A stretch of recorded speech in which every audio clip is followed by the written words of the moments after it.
الحمد لله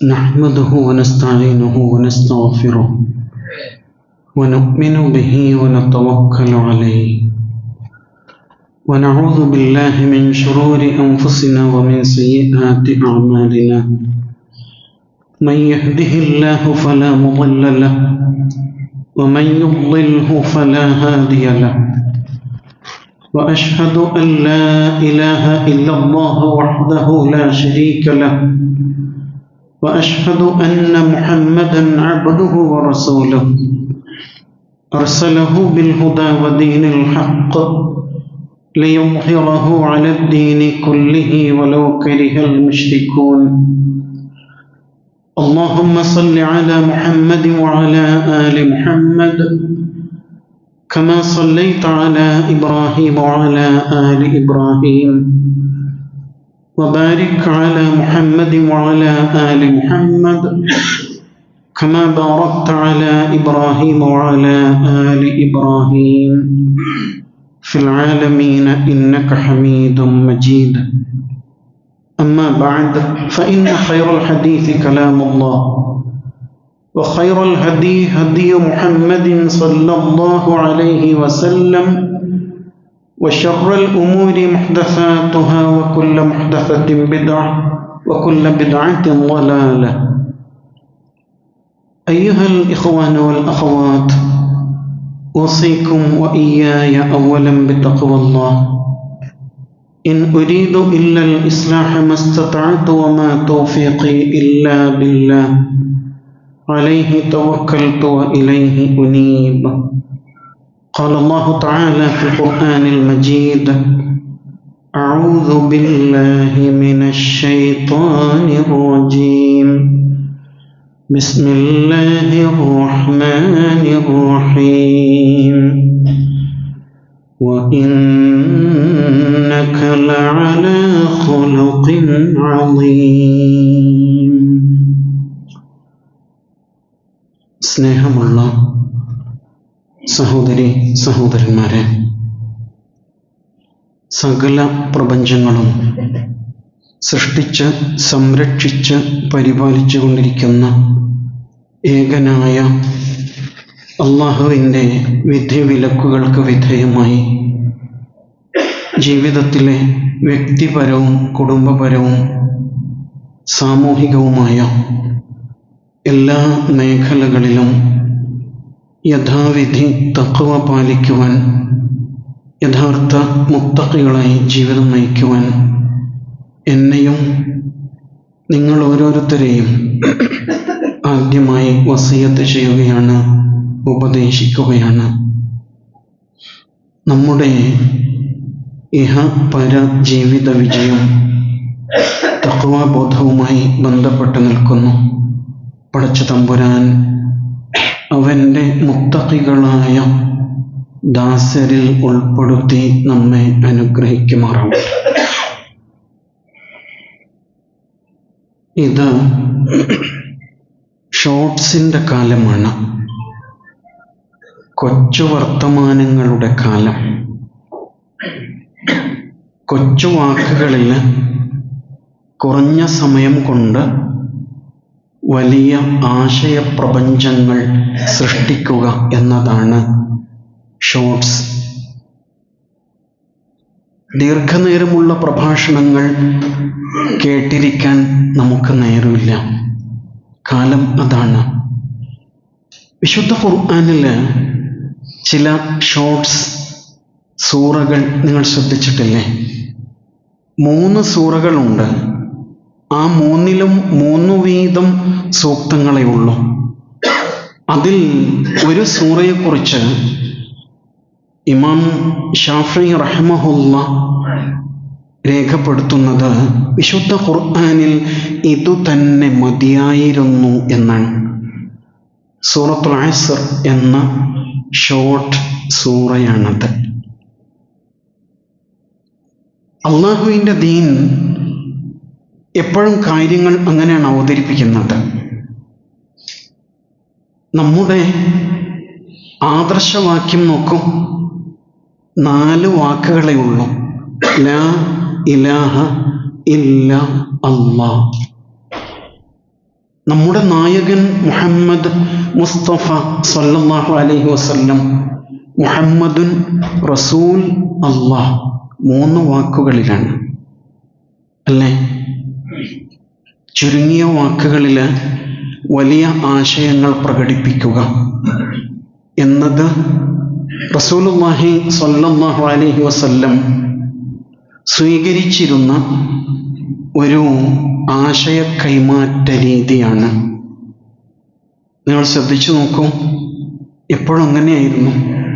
ചെറിയ വാക്കുകളിൽ, ഒരുപക്ഷെ ഒരു നിമിഷം പോലും ഇല്ലാത്ത കൊച്ചു കൊച്ചു ദൃശ്യങ്ങൾ സൃഷ്ടിച്ചുകൊണ്ട്, നമ്മളതിന് ഷോർട്ട് ഫിലിം, ഹ്രസ്വചിത്രം എന്ന് പറയും. റസൂൽ സല്ലല്ലാഹു അലൈഹി വസല്ലം ഒരു നാഗരികത കെട്ടിപ്പടുത്തു. സുബ്ഹാനല്ലാഹ്.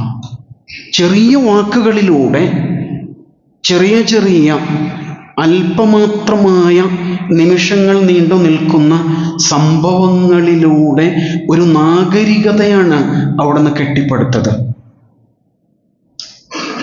കൊച്ചു കൊച്ചു ഇഷ്ടികകൾ വെച്ച് മണിമാളികകൾ കെട്ടിപ്പടുക്കും പോലെ അല്ലേ?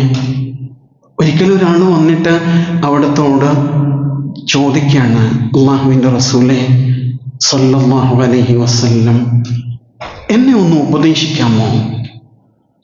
ആ ഉപദേശം സമഗ്രമായിരിക്കണം, സമ്പൂർണമായിരിക്കണം. വേറൊരാളോട് വിശദീകരണം ചോദിക്കേണ്ടതില്ലാത്ത വിധം സുവ്യക്തമായ ഒരു ഉപദേശമായിരിക്കണം എന്നാണ് ആവശ്യപ്പെട്ടത്. റസൂലുള്ളാഹി സ്വല്ലല്ലാഹു അലൈഹി വസല്ലം അദ്ദേഹത്തോട് പറയാണ് 2 വാചകങ്ങൾ. ഖുൽ ആമൻതു ബില്ലാഹ്, നീ അള്ളാഹുവിൽ ഞാൻ വിശ്വസിച്ചിരിക്കുന്നു എന്ന് പറയൂ, പ്രഖ്യാപിക്കൂ. സുമ്മസ്തഖിം, എന്നിട്ട് ആ മാർഗത്തിൽ ഉറച്ചു നിൽക്കൂ. അത് മതി. എന്തിനാ അധികം? വേറൊരാള് വിദൂരങ്ങളിൽ നിന്ന് ഓടിക്കിതച്ചു വന്നിട്ട് അവിടത്തോട് പറഞ്ഞു, ഔസീനി യാ റസൂലല്ലാഹ് സല്ലല്ലാഹു അലൈഹി വസല്ലം, അള്ളാഹുവിൻ്റെ റസൂലെ എന്നെ ഒന്ന് ഉപദേശിക്കും. എന്തായിരിക്കും പറഞ്ഞത്? ലാ തഗ്ളബ്, നീ കോപിക്കാതിരിക്കൂ. അയാൾക്ക് തൃപ്തിയായില്ല. ഞാൻ ഇത്രയും അകലെ നിന്ന് തിരുമുമ്പിലേക്ക് വന്നിട്ട് ഉപദേശിക്കാൻ പറഞ്ഞപ്പോൾ 2 വാക്കാണോ എനിക്ക് വേണ്ടിയിട്ട്? ഫറദ്ദദ മിറാറൻ, അയാൾ വീണ്ടും ആവശ്യപ്പെട്ടു, റസൂലെ ഒന്നുകൂടി ഉപദേശിക്കാൻ, എനിക്ക് മതിയായില്ല. ലാ തഗ്ളബ്, നീ കോപിക്കാതിരിക്കൂ.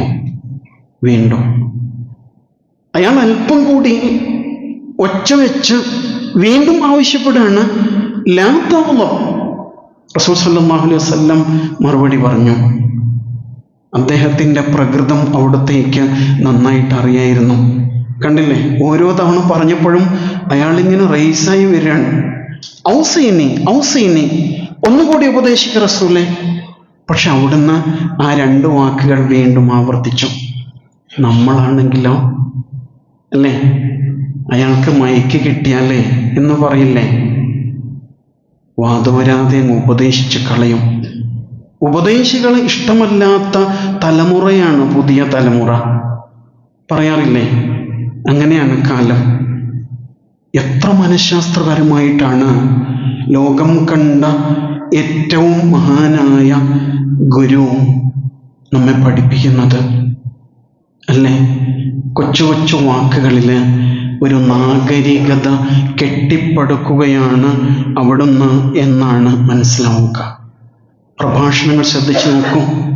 300-ലേറെ പ്രഭാഷണങ്ങൾ ക്രോഡീകരിക്കപ്പെട്ടിട്ടുണ്ട്. ഒരുപക്ഷെ അവയിൽ ഏറ്റവും വലുത് നമ്മൾ കലണ്ടറായിട്ട് തൂക്കിയിടുന്ന ഹജ്ജത്തുൽ വിദാഇലെ പ്രഭാഷണമായിരിക്കാം. അത് വായിച്ചു തീർക്കാൻ എത്ര നേരം വേണം? പരമാവധി ഒരു 3 മിനിറ്റൊക്കെ മതിയാകും. അതും വിജയശ്രീലാളിതനായിട്ട് ദീർഘകാലത്തെ നിരന്തരമായ പരീക്ഷണങ്ങൾക്കൊടുവിൽ മഹത്തായ ഒരു ആശയത്തെ ജീവിതം കൊണ്ട് സാക്ഷാത്കരിച്ച് അത് ഒരു സാമൂഹിക ക്രമമായിട്ട് നാഗരികതയായിട്ട് വികസിപ്പിച്ച് ആട്ടിയോടിക്കപ്പെട്ട അതേ നാട്ടിലേക്ക് തിരിച്ചെത്തിയിട്ട് നടത്തിയ ഒരു നയപ്രഖ്യാപനമായിരുന്നു.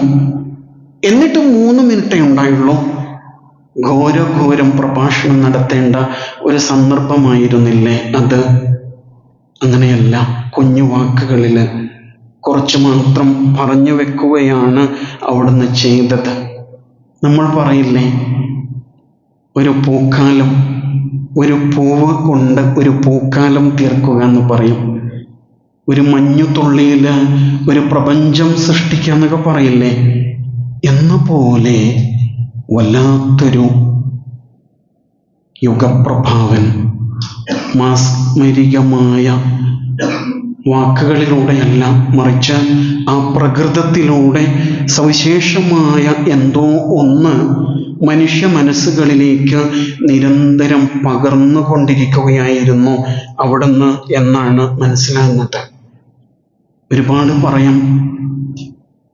ഓരോ കാര്യങ്ങളും നിരീക്ഷിക്കുമ്പോൾ നമ്മൾ വല്ലാതെ തളർന്നു പോകും. ഇതെങ്ങനെ സാധിക്കുന്നു? കുഞ്ഞുങ്ങളെ വല്ലാത്ത ഇഷ്ടമായിരുന്നു അല്ലേ? പൊന്നാരമോള് ഫാത്തിമ റളിയല്ലാഹു അൻഹയെ വിളിച്ചില്ലേ, യാ ഖിത്അത കബ്ദി, ഒന്ന് പറഞ്ഞു നോക്ക്, എൻ്റെ കരളിൻ്റെ കഷണമേ. ഇതിനപ്പുറം എങ്ങനെയാണ് ഒരു വാപ്പ മോളെ വിളിക്കേണ്ടത്? എൻ്റെ കരളിൻ്റെ കഷണമേ. ഇന്ന് നമ്മൾ കണ്ടുകൊണ്ടിരിക്കുന്ന കേട്ടുകൊണ്ടിരിക്കുന്ന പലതുമുണ്ടല്ലോ. പെൺ ജന്മം പലതരത്തിലും ചൂഷണം ചെയ്യപ്പെട്ടുകൊണ്ടിരിക്കുന്ന ഈ കാലം, എല്ലാത്തിനുമുള്ള മറുപടി ആ ഒറ്റ വെളിയിലില്ലേ, എൻ്റെ കരളിൻ്റെ കഷ്ണമേ. എല്ലാമുണ്ട്. എന്തൊരു ആത്മവിശ്വാസമാണ് ആ വാപ്പ മകൾക്ക് പകർന്നു കൊടുക്കുന്നതല്ലേ. മകള് കയറി വരുമ്പോൾ വാപ്പ അകത്താണെങ്കിൽ പുറത്തേക്ക് വന്നിട്ട് മോളെ കെട്ടിപ്പിടിച്ചുകൊണ്ട് പറയാണ്, യാ ഖിത്അത കബ്ദി. നിങ്ങൾ കെട്ടിപ്പിടിക്കാറുണ്ടോ? മക്കളെ കെട്ടിപ്പിടിക്കാറുണ്ടോ? കുഞ്ഞൊന്നാണ് ചിലപ്പോൾ ഉണ്ടാവും അല്ലേ? പിന്നെ പിന്നെ അവർ വളർന്നില്ലേ, ഇനി എങ്ങനെയാണ്? ഒരു കുറച്ചിൽ പോലെ അല്ലേ? വ്യക്തിപരമായിട്ട് ഒന്ന് ഓർത്തു നോക്കൂ. എന്താ ഒന്ന് കെട്ടിപ്പിടിച്ചല്ലേ? കെട്ടിപ്പിടിക്കണം മക്കളെ. മനുഷ്യന് 2 തരം വിശപ്പാണ്. അതിലൊന്ന് ഫുഡ് ഹങ്കറാണ്, ഭക്ഷണത്തോടുള്ള വിശപ്പാണ്, എല്ലാവർക്കും ഉണ്ട്. മറ്റൊന്ന് എന്താണെന്നറിയോ? ടച്ച് ഹങ്കറാണ്, സ്പർശന വിശപ്പാണ്.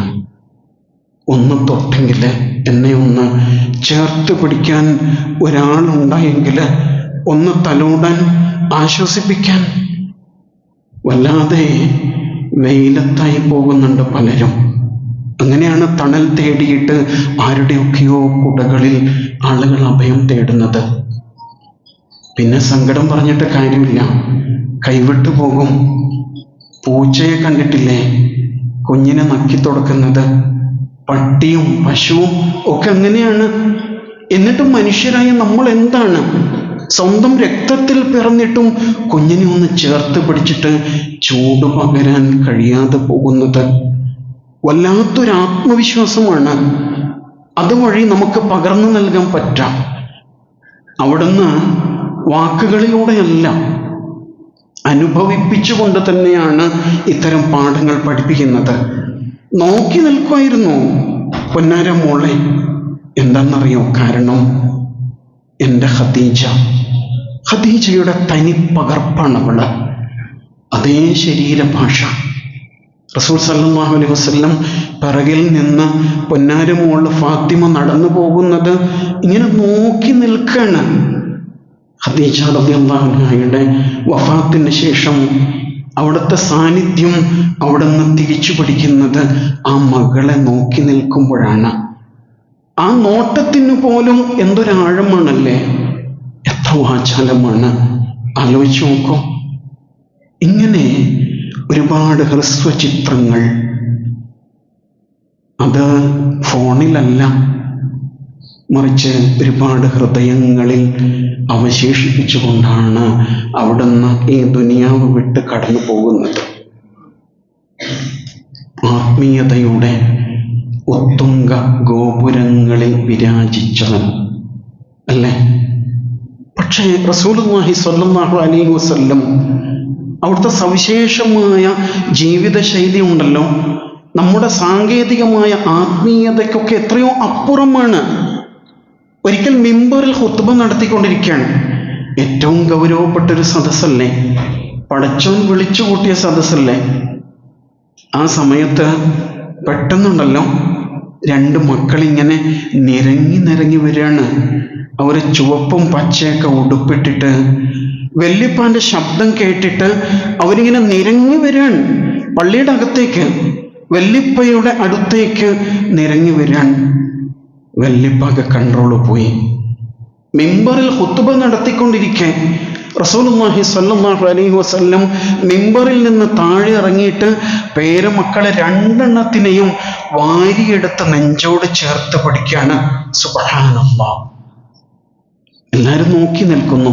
സ്വഹാബത്ത് കുറച്ചു കഴിഞ്ഞപ്പോൾ അവിടെ ഇറക്കി വെച്ചു. മിമ്പറിലേക്ക് തിരിച്ചു വന്നിട്ട് റസൂലുള്ളാഹി സ്വല്ലല്ലാഹു അലൈഹി വസല്ലം പറയുന്നുണ്ട്, ഖുത്ബ തുടരുകയാണ്, സദഖല്ലാഹ്, അല്ലാഹു പറഞ്ഞത് എത്ര സത്യം. ഇന്നമാ അംവാലുക്കും വ ഔലാദുക്കും ഫിത്ന, നിങ്ങളുടെ സമ്പത്തും സന്താനങ്ങളും നിങ്ങൾക്ക് പരീക്ഷണമാണ്. ഞാൻ മിമ്പറിൽ സംസാരിച്ചു കൊണ്ടിരിക്കെ പേരമക്കളെ കണ്ടപ്പോൾ എനിക്ക് സഹിക്കാൻ പറ്റില്ല. അങ്ങനല്ലേ, മക്കൾ മധുരമാണെങ്കിൽ പേരമക്കൾ ഇരട്ടി മധുരമാണെന്ന് പറയും. അതനുഭവിച്ചവർക്കേ മനസ്സിലാവും അല്ലേ? നമുക്ക് ഈ സംഭവത്തെ എങ്ങനെ വിലയിരുത്താൻ പറ്റും? ഇന്ന് മിമ്പറിൽ നിന്ന് അങ്ങനെ ഒരു ഇമാം ഇറങ്ങിപ്പോയാൽ അന്ന് തന്നെ അയാളെ പിരിച്ചുവിടും. അയാളെ തിരിച്ച് മിമ്പറിൽ എത്തിയിട്ടുണ്ടാവില്ല. അതിൻ്റെ മസ്അല പ്രശ്നങ്ങൾ നമ്മെ വല്ലാതെ അലട്ടിക്കൊണ്ടിരിക്കും എന്നുള്ളതാണ്. ഒരിക്കൽ റസൂലുള്ളാഹി സ്വല്ലല്ലാഹു അലൈഹി വസല്ലം നമസ്കാരത്തിന് നേതൃത്വം നൽകുകയാണ്. അള്ളാഹുവുമായുള്ള നേരിട്ടുള്ള മുനാജാത്ത് നടക്കുകയാണ്. സുജൂദിലാണ്. സുജൂദിൽ നിന്ന് തല ഉയർത്തുന്നില്ല.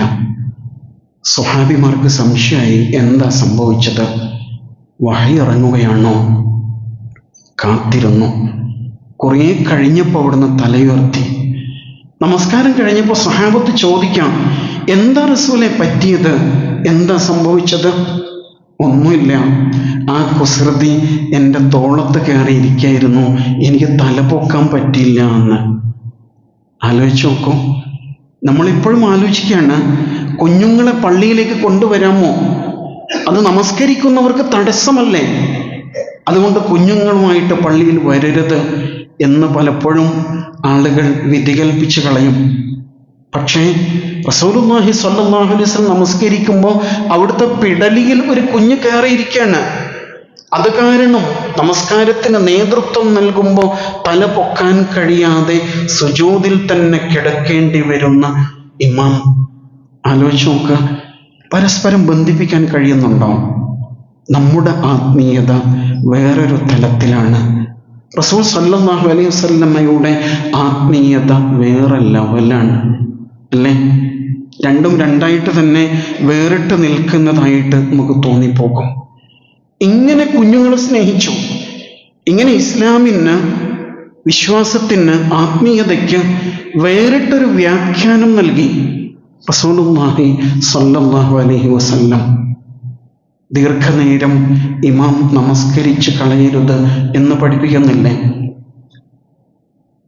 ചോദിച്ചല്ലോ, അഫത്താനുൻ യാ മുആദ്, ദീർഘനേരം നമസ്കരിച്ചിട്ട് മഅ്മൂമുകൾക്ക് ബുദ്ധിമുട്ടായപ്പോൾ, പരാതി ലഭിച്ചപ്പോൾ അവിടുന്ന് മുആദ് റളിയല്ലാഹു അൻഹുവോട് ചോദിച്ചതാണ്, മുആദ് നീ ഒരു ഫിത്നക്കാരനായോ എന്നാ ചോദിക്കുന്നത്. കുഞ്ഞു കരയുമ്പോൾ നമസ്കാരം വേഗം നിർത്തണം എന്ന് പഠിപ്പിക്കുന്നുണ്ട്. അള്ളാഹുവുമായുള്ള സ്വകാര്യ ഭാഷണമാണ്. അതിനേക്കാൾ പ്രാമുഖ്യം നൽകിക്കൊണ്ട് കുഞ്ഞ് കരയുമ്പോൾ നമസ്കാരം ചുരുക്കണം. കാരണം ആ ഉമ്മയുടെ മനസ്സ് വേദനിക്കും. വല്ലാത്തൊരു കാഴ്ചപ്പാടാണല്ലേ. മനുഷ്യന്റെ മനസ്സിൻ്റെ അകത്ത് കയറിയിരിക്കുന്ന റസൂലുള്ളാഹി സ്വല്ലല്ലാഹു അലൈഹി വസല്ലമയാണ് നമ്മൾ കാണുന്നത്. ഇങ്ങനെയൊക്കെ സ്നേഹം പ്രകടിപ്പിക്കുമ്പോഴും കൊച്ചു കൊച്ചു വാക്കുകളിലൂടെ, ചെറിയ ചെറിയ നിമിഷങ്ങളിലൂടെ ഇത്തരം വൈകാരിക തലങ്ങൾ സൃഷ്ടിക്കുമ്പോഴും റസൂൽ സല്ലല്ലാഹു അലൈഹി വസല്ലം സന്തുലിതമായ ഒരു കാഴ്ചപ്പാട് അവതരിപ്പിക്കുന്നുണ്ട്. നമ്മൾ സ്നേഹിക്കുകയാണെങ്കിൽ വല്ലാതെ അങ്ങ് സ്നേഹിച്ചു കളയും. വെറുത്താലോ അതും അങ്ങനെ തന്നെയാണ്. പക്ഷെ അവിടുന്ന് കൃത്യമായ അതിർവരമ്പുകൾ നിർണയിച്ചു. ഇതേ പേരക്കുട്ടിയുടെ കൈപിടിച്ച് ഒരിക്കൽ ബൈത്തുൽ മാലിൻ്റെ പൊതുമുതലിൻ്റെ ഈത്തപ്പഴം സൂക്ഷിച്ച ഖജനാവിലേക്ക് പോകുന്നുണ്ട് റസൂൽ സല്ലല്ലാഹു അലൈഹി വസല്ലം പരിശോധിക്കാൻ വേണ്ടിയിട്ട്. അവിടെ എത്തിയപ്പോൾ ഈ കുട്ടി എന്ത് ചെയ്തു എന്നറിയോ? ഒരു ഈത്തപ്പഴം എടുത്ത് വായിലിട്ടു. കുട്ടിയല്ലേ, അതിങ്ങനെ ചവക്കാൻ തുടങ്ങി. പെട്ടെന്ന് ശ്രദ്ധയിൽപ്പെട്ടത് കുട്ടിയോട് പറയാണ്, കഹ് കഹ് ഇർമി ബിഹ, മോനെ തുപ്പിക്കളയോ, കളയോ. കുട്ടി തുപ്പില്ല. അവിടുന്ന് വിരല് വായിലിട്ടിട്ട് പുറത്തേക്ക് കളഞ്ഞത്രേ ഈത്തപ്പഴം. പാവം. ഇത്രയൊക്കെ വേണോ? ഇഷ്ടം പോലെ ഈത്തപ്പഴം കിട്ടുന്ന നാടല്ലേ. ഒരു ഈത്തപ്പഴം വില കൊടുത്ത് വാങ്ങിച്ചു കൊണ്ടുവന്നിട്ടാൽ പോരെ? അങ്ങനെയായിരിക്കും നമ്മൾ ആലോചിക്കാം. പക്ഷേ അവിടുന്ന് അങ്ങനെ ചെയ്യുക മാത്രമല്ല, ഒരു വാചകം കൂടി ചേർത്ത് പറഞ്ഞു, അമാ അലിംത അന്ന ലാ നഅ്കുലു സദഖ, നിനക്കറിയില്ലേ നാം സക്കാത്തിൻ്റെ മുതൽ ഭക്ഷിക്കുകയില്ല എന്ന് നിനക്കറിയില്ലേ? അത് പൊതുമുതലാണ്. ആരോടാ പറയുന്നത്? ചെറിയ കുഞ്ഞിനോടാണ്. യഥാർത്ഥത്തിൽ ആ വാക്ക് ആ കുഞ്ഞിനോടാണോ? അല്ല, ലോകത്തോടാണ്. അഴിമതിയും സ്വജനപക്ഷപാതവും നിറഞ്ഞു നിൽക്കുന്ന കാലത്തോടാണ് റസൂൽ സല്ലല്ലാഹു അലൈഹി വസല്ലം അങ്ങനെ പറയുന്നത്. കണ്ടോ, മറ്റൊരു ഹ്രസ്വദൃശ്യം രൂപപ്പെട്ടത്. ചെറിയൊരു സംഭവമാണ്. അതിൽ ചെറിയ ഒരു വാചകം അവിടുന്ന് ചേർത്ത് പറയാൻ, നിനക്കറിയില്ലേ നാം പൊതുമുതൽ ഭക്ഷിക്കുകയില്ലെന്ന് എന്നൊരു വാചകം അവിടുന്ന് ചേർത്ത് പറയാൻ. അത്രയും വേണ്ടു അല്ലേ? വലിയൊരു ആശയപ്രപഞ്ചം ആ സംഭവത്തിൽ നമ്മൾ കണ്ടെടുക്കുന്നില്ലേ? തീർച്ചയായിട്ടും ഉണ്ട്. ഇങ്ങനെയായിരുന്നു അവിടുന്ന് കാര്യങ്ങൾ പഠിപ്പിച്ചിരുന്നത്. അംർ ഇബ്നു അബീ സലമ റളിയല്ലാഹു അൻഹു കുഞ്ഞായിരിക്കുന്ന കാലത്തെ അനുഭവം പങ്കുവെക്കുന്നുണ്ട്. ഞങ്ങൾ ഒന്നിച്ച് അവിടുത്തോടൊപ്പം ഭക്ഷണം കഴിക്കാനിരിക്കുമായിരുന്നു അവിടുത്തെ വീട്ടിൽ. അപ്പോൾ ഒരിക്കല് എന്നോട് അവിടുന്ന് പറഞ്ഞു, മോനെ, യാ ഗുലാം സമ്മില്ല, ബിസ്മി ചൊല്ലടാ, വക്കുൽ ബിയമീനിക്, വലത് കൈകൊണ്ട് കഴിക്കോ, വക്കുൽ മിമ്മ യലീക്, അടുത്തുള്ളത് കഴിക്കോ. ടേബിൾ മാനേഴ്സ് പഠിപ്പിക്കാൻ 3 വാചകങ്ങളാണ് ആകെ പറയുന്നത്. ബിസ്മി ചൊല്ലും, വലത് കൈകൊണ്ട് കഴിക്കും, അടുത്തുള്ളത് കഴിക്കും. അന്നു മുതൽ എൻ്റെ ഭക്ഷണശീലം അങ്ങനെയായി മാറി. അംർ ഇബ്നു അബീ സലമ റളിയല്ലാഹു അൻഹു പറയാണ്, കല്ലിൽ കൊത്തിവെച്ച പോലെ നമ്മൾ മക്കളോട് ഒരേ കാര്യം തന്നെ എത്രയാ പറയുന്നത്. പക്ഷേ മനസ്സുകളിൽ സ്വാധീനം നേടിയാൽ വാക്കുകൾക്ക് പിന്നെ വലിയ പ്രസക്തിയൊന്നുമില്ല. വാപ്പ പറഞ്ഞതാണ്, ഉമ്മ വസിയത്ത് ചെയ്തതാണ്, പോരെ. ഓർക്കുമ്പോൾ തന്നെ മനസ്സ് വല്ലാതെ ഗദ്ഗതം കൊള്ളില്ലേ?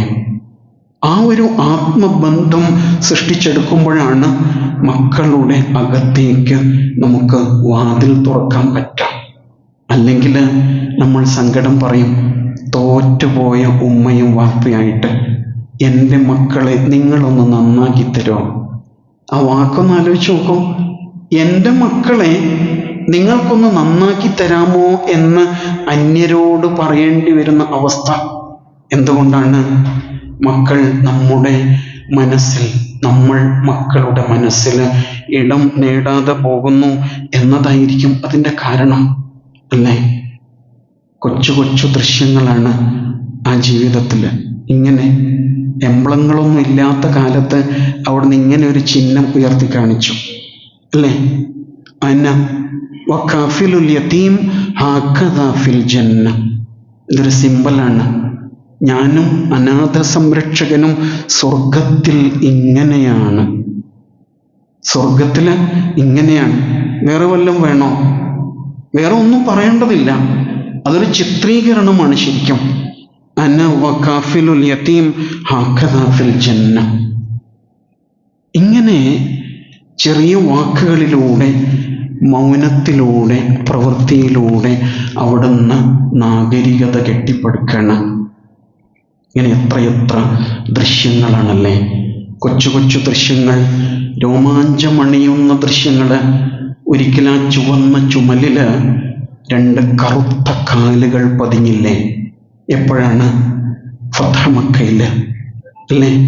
ആ സമയത്ത് കഅബാലയത്തിൻ്റെ ഉച്ചിയിലേക്ക് കയറിപ്പോകാൻ വേണ്ടിയിട്ട് ആ ഖുറൈശിയായ ചുവന്ന് വെളുത്ത് തൊടുത്ത ചുമലുകൾ കാട്ടിക്കൊടുക്കാണ് കാപ്പിരിയായ ബിലാൽ റളിയല്ലാഹു അൻഹുവിന്. ഇതിനൊക്കെ വ്യാഖ്യാനങ്ങൾ വേണോ? പ്രഭാഷണങ്ങൾ വേണോ? അത് വളരെ ഷോർട്ടായിട്ടുള്ളൊരു സംഭവമാണ്. കണ്ടു നിന്നവർ കരഞ്ഞു പോയ, പിന്നീട് ലോകത്തിന് മുഴുവനും വലിയ വെളിച്ചമായി മാറിയ ഒരു കൊച്ചു സംഭവമാണ് അത് എന്ന് നമുക്ക് വായിച്ചെടുക്കാൻ പറ്റുന്നുണ്ട്. പറഞ്ഞല്ലോ, സയ്യിദുൽ ഖൗമി ഖാദിമുഹും, സയ്യിദുൽ ഖൗമി ഖാദിമുഹും, ജനനായകൻ ജനസേവകനാണ് എന്ന് പറഞ്ഞു വെക്കുന്നുണ്ട്. അങ്ങനെ എത്രയോ സംഭവങ്ങൾ നമ്മൾ പിന്നെയും പിന്നെയും ആ ജീവിതത്തിൽ നിന്ന് കണ്ടെടുക്കുന്നുണ്ട്. ഇമാം ബൂസൂരി റഹിമഹുല്ലാഹ് ഇങ്ങനെ ആ ജീവിതത്തെ പാടിപ്പറയുന്നുണ്ട്. കശംസി തൽഹറു ലിൽഐനൈനി മിൻ ബുഅദിൻ സഗീറതൻ വതകില്ലു തർഫ മിൻ അമമി. കശംസ് സൂര്യമാനസമാണത്. കശംസ് തൽഹറു ലിൽഐനൈനി മിൻ ബുഅദ് സഗീറതൻ. സൂര്യനുണ്ടല്ലോ, അകലെ നിന്ന് അത് വളരെ ചെറുതായിട്ടാണ് കാണുന്നത്. അകലെ നിന്ന് നോക്കി നിൽക്കാൻ കഴിഞ്ഞേക്കും. പക്ഷെ അടുക്കും തോറും കണ്ണ് മഞ്ഞളിച്ചു പോകും അല്ലേ? അങ്ങനെയാണ് സൂര്യൻ. ആ ജീവിതത്തെ നമ്മൾ അകലെ നിന്ന് നോക്കുമ്പോൾ ഇതിലെന്ത് പുതുമ എന്ന് തോന്നും. എന്നാൽ സൂക്ഷ്മമായ ആ ജീവിതത്തിലെ ഓരോ അനക്കങ്ങളും അടക്കങ്ങളും ശ്രദ്ധിക്കൂ, മഞ്ഞളിച്ചു പോകും. ഇങ്ങനെയൊക്കെ ഒരു മനുഷ്യന് ജീവിക്കാൻ കഴിയുമോ എന്ന് തോന്നിപ്പോകും. അല്ലാഹു സുബ്ഹാനഹു വ തആല അവിടുത്തെ ഈ അനുഗ്രഹീതമായ പ്രകൃതത്തെ 7 വാക്കുകളിലൂടെ വരച്ചിടുന്നുണ്ട്. വ ഇന്നക ലഅലാ ഖുലുഖിൻ അളീം. നിശ്ചയം താങ്കൾ അതിമഹത്തരമായ സ്വഭാവ ഗുണമുടയവനത്രേ. അതിനാൽ ആ ജീവിതത്തെ നമ്മുടെ ജീവിതത്തോട് ചേർത്ത് വെച്ച് അനക്കങ്ങളും അടക്കങ്ങളുമായിട്ട് സാക്ഷാത്കരിക്കുവാൻ, സ്വന്തം ജീവിതമാക്കി മാറ്റുവാൻ പരിശ്രമിക്കുക. അല്ലാഹു സുബ്ഹാനഹു വ തആല അതിന് നമുക്ക് തൗഫീഖ് നൽകുമാറാവട്ടെ.